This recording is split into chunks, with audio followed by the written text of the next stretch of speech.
একটা প্রশ্ন এসেছে, দেখ অনেকদিন পর একটা প্রশ্ন আসলো, হ্যাঁ, যে হ্যাঁ ভোট দিবে না ভোট দিবে। আচ্ছা, সুবহানাল্লাহ। দেখেন, হ্যাঁ না দুইটা অপশন আছে কি নাই? অপশন যখন দুইটা আছে, এখন সবাই তো বলছে, সরকারও চাচ্ছে হাতে ভোট দেওয়া হোক, হাতে ভোট দিলে দেশের ফায়দা হবে, নাতে ভোট দিলে দেশের উন্নতি বাধাগ্রস্ত হবে। সরকারও বলছে হাতে দিলে দেওয়া উচিত, উৎসাহ দিচ্ছে। অনেক দলকে দিয়ে বলানো হচ্ছে, বা অনেক দল নিজেরাও স্বতঃস্ফূর্ত বলছে হাতে ভোট দেওয়া হোক। কিন্তু অপশন যখন দুইটা আছে, এর মানে নাতে ভোট দেওয়ার অধিকার আছে কি নাই? আছে, নাহলে তো আর দরকার নেই ভোটের। হ্যাঁ না দুইটা যখন আমাকে দেখাচ্ছেন যে হাতে ভোট দাও বা নাতে ভোট দাও, এর মানে অধিকার দেওয়া আছে সরকারের পক্ষ থেকে। আপনি নাতেও দিতে পারেন, হাতেও দিতে পারেন। নাতে দিলে এটা অপরাধ হবে না, দণ্ডনীয় অপরাধ হবে নাকি নাতে দিলে? তাহলে হ্যাঁ না দুইটার ভোট অপশন রাখলো কেন? আপনি বুঝতে হবে আপনি কি করবেন। বাধ্য হয়ে দিবেন না ভোট, নিজেকে বাধ্য মনে করবেন না যে আমাকে হাতেই দিতে হবে। বাধ্য করে না কেউ আপনাকে, কিন্তু এক ধরনের যন্ত্রণায় ফেলেছে আমাদেরকে। নির্বাচন কমিশন হোক, সরকার হোক, বিদেশিরা হোক, আমাদেরকে এক ধরনের কিসের মধ্যে ফেলেছে? যন্ত্রণায়, পেরেশানিতে ফেলেছে। দেখেন, একটা প্রশ্ন, কথার কথা, একটা বোঝার জন্য একটা প্রশ্ন আপনি করলেন, ঢাকা এটা কি বাংলাদেশের রাজধানী না ইন্ডিয়ার রাজধানী? টিক চিহ্ন দিবেন, আপনি হ্যাঁ বা না বলবেন। কি বলবেন? হ্যাঁ, ঠিক আছে।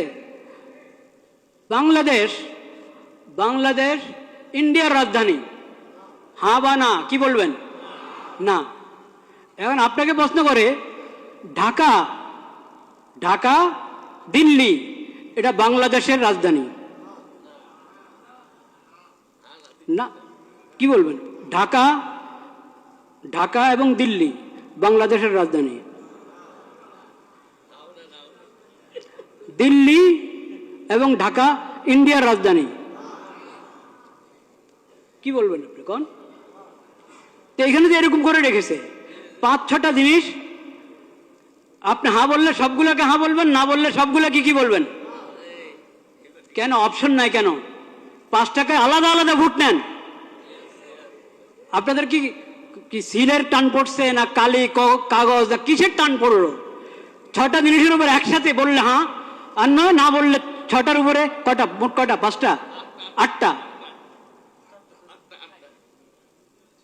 আচ্ছা, যাই হোক, যে কটার উপরেই সবগুলোর উপর হ্যাঁ বললে সবগুলোর উপরে হ্যাঁ, না বললে সবগুলোর উপরে কি না? কেন আলাদা আলাদা করে বলেন না কেন? এখন তো মানুষকে মুসিবতে ফেললেন। সে আপনার 4 কথা বা 5 কথা বা যত কথাই আছে, কথার কোনোটার সাথে একমত, কোনোটার সাথে কিনা একমত না। আলাদা আলাদা থাকলে সে আলাদা আলাদা উত্তর দিত, একটাতে দিত হ্যাঁ, একটাতে দিত না। এখন আপনি তাকে বাধ্য করলেন, হ্যাঁ বললে সবগুলোর উপরে বলো, না বললে সবগুলোর উপরে বলো। আমি তো সবগুলোর উপরে হ্যাঁ বলতে পারছি না, আমি তো সবগুলোর উপরে নাও বলতে পারছি না। কেন আমাকে বাধ্য করা হলো?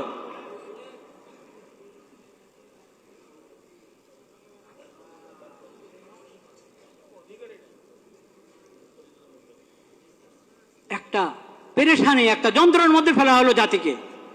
ভোট দিলে সবগুলোর উপরে হ্যাঁ বলো, আর না বলতে হলে সবগুলোর উপরে না বলো। কিন্তু আপনারা ভয় পাবেন না, হার মধ্যে যেহেতু অনেক অন্যায় কথা আছে, আপনি বুঝে শুনে ভোট দেন। এই কথা কখনো ভাববেন না, এসব প্রতারণাতে আসবেন না যে নাতে ভোট দিলে দেশের উন্নতি রুখে যাবে, দেশের উন্নতি বাধাগ্রস্ত হবে, কখনো না।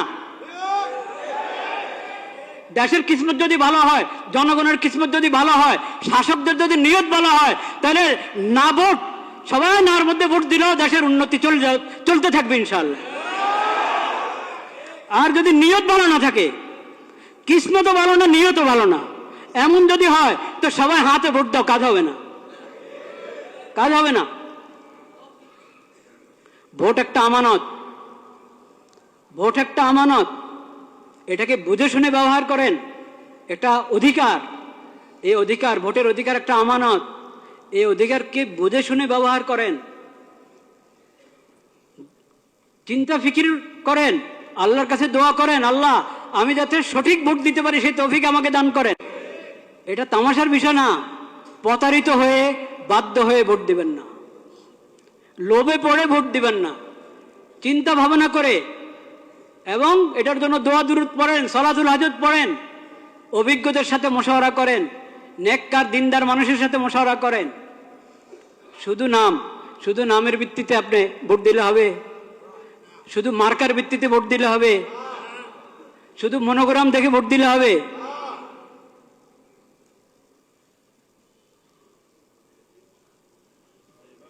এটা হবে না। চিন্তা ভাবনা করতে হবে। শুধু নাম দিয়ে প্রতারিত হবেন না। ইসলামের নাম ব্যবহার করা হচ্ছে, অনেক দলে ইসলামের নাম ব্যবহার করেছে। তারপর এখন আপনি বলবেন ইসলাম, যেহেতু ওনারা ইসলামের নাম নিয়ে রাজনীতি করছে, ইসলামের নাম নিয়ে ভোটে দাঁড়িয়েছে, নির্বাচন করছে, তাহলে চোখ বন্ধ করে ওদেরকে ভোট দাও। এই কথা বলার সুযোগ নাই, এই কথা বলার সুযোগ নাই। কারণ ইসলামের নাম ব্যবহার করছি আমি, আমার দলের মধ্যে ইসলামের নাম আছে, কিন্তু ইসলাম আসলে কি আমি ইসলাম বাস্তবায়ন করার জন্য মানুষের প্রতিনিধি হতে যাচ্ছি? ভোট দিয়ে মানুষের কাছে চাচ্ছি ইসলামের প্রতিনিধিত্ব করার জন্য সংসদে গিয়ে, সেটা আমি আমার নিয়ত আছে কিনা, বা আমি পারবো কিনা, বা আমি দল হিসাবে ইসলামের সঠিক ব্যাখ্যা গ্রহণ করি কিনা, ও সব কিছু দেখার আছে। একটা ইসলামী দল তার ইশতেহার পড়ে দেখেন, সেকুলার দলের ইশতেহার যেমন হয় ওই দলের ইশতেহারও তেমন।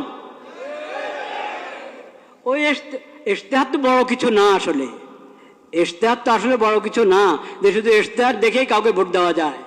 কিন্তু তারপরেও এটার কিছু না কিছু মূল্য তো আছে, নাহলে সবাই ইশতেহার ছাপে কেন?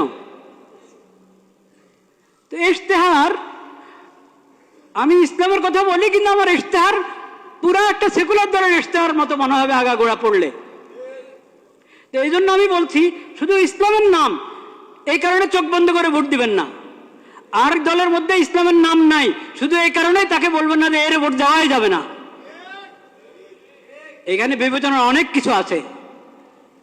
এটা তো দুঃখের বিষয় যে আমাদের কাছে ইসলামী খেলাফত ব্যবস্থা নাই। ইসলামী খেলাফত ব্যবস্থা কায়েম করার জন্য কেউ উঠে দাঁড়াচ্ছে না। এটা তো দুঃখের বিষয়, কষ্টের বিষয়। সেই কষ্ট তো আছে, সেই ব্যথা আছে, সেজন্য আমরা ব্যথিত। কিন্তু এখন যারা এই মানবিক দেশ, নিরাপদ দেশ এবং মানবিক দেশ গড়ার জন্য যাচ্ছে, তারা মানবতা কি দিয়ে করবে, প্রতিষ্ঠা করবে? নিরাপত্তা কি দিয়ে বাস্তবায়ন করবে? মানবিক দেশ কিভাবে? মানবতা, কোন মানবতা? পশ্চিমাদের মানবতা না ইসলামী মানবতা? তো ইসলামের কথা, তো ইসলামী মানবতার কথা আপনি বলছেন না। ইসলামী মানবতার কথা বলছেন না। যে মানবতা ইসলাম এবং কোরআনের মাধ্যমে পাওয়া যায়, নবীজির সিরাতের মাধ্যমে পাওয়া যায়, সেটা তো আপনি বলছেন না। মানবিক বাংলাদেশ, নিরাপদ বাংলাদেশ, এটা যে কোনো সেকুলার দ্বারা বলতে পারে। এজন্য শুধু মনোগ্রামের মধ্যে কোনো আয়াত লেখা আছে, শুধু মার্কাটা আরো আকর্ষণীয়, দলের নামটা আকর্ষণীয়, এই কারণে প্রতারিত হয়ে, প্রভাবিত হয়ে ভোট অধিকার ব্যবহার করবেন না। ভোট অধিকার ব্যবহার করতে হলে আপনাকে অনেক চিন্তা ভাবনা করতে হবে, অনেক দোয়া করতে হবে আল্লাহ দরবারে, আল্লাহ আমাকে সঠিক ফয়সালা করার তৌফিক দান করো। আর বিশেষভাবে আমি আগেও বলেছি এই দোয়া করেন, এবং এখনো বলছি দোয়া করেন। সেই দোয়া হলো, আল্লাহ যার অন্তরে আপনার ভয় নাই, যাদের অন্তরে আপনার ভয় নাই, আখিরাতের হিসাব দেওয়ার চিন্তা নাই, আপনার মাখলুকের প্রতি যাদের অন্তরে দয়া মায়া নাই, আল্লাহ তাদের হাতে দেশের ক্ষমতা দিয়েন না। যাদের অন্তরে আপনার ভয় আছে, আখিরাতে আপনার সামনে দাঁড়ায় হিসাব দিতে হবে, এই ফিকির যাদের মাথায় আছে, এবং আপনার মাখলুকের প্রতি, আল্লাহর বন্দাদের প্রতি যার অন্তরে দয়া মায়া আছে, ইয়া আল্লাহ তাদের হাতে আপনি ক্ষমতা দেন। এই দোয়া করতে কোনো সমস্যা আছে? কোনো দলের নামে নিলাম না আমি, কারণ আমার আল্লাহ সবচেয়ে বেশি জানেন, বাস্তব কথা আল্লাহ জানেন কার হাতে ক্ষমতা গেলে তারা উম্মতের জন্য, আল্লাহর বান্দাদের জন্য, দেশের জন্য কল্যাণকামী হবে, এটা আল্লাহ সবচেয়ে কি জানেন, ভালো জানেন। আল্লাহর হাওলা করে দিলাম, আল্লাহ তাদের হাতে দেন যারা আখিরাতমুখী, আখিরাতের ফিকির আছে, আপনার ভয় আছে তাদের অন্তরে, আপনার মাখলুকের প্রতি যাদের অন্তরে দয়া মায়া আছে তাদের হাতে ক্ষমতা দেন। যারা আপনার ভয়ও তাদের অন্তরে নাই, আখিরাতে আল্লাহ আপনার সামনে দাঁড়া হিসাব দিতে হবে এই ফিকিরও তাদের নাই, আপনার মাখলুকের প্রতি দয়া মায়াও নাই, হ্যাঁ, ইয়া আল্লাহ তাদেরকে আপনি ক্ষমতা দিয়েন না।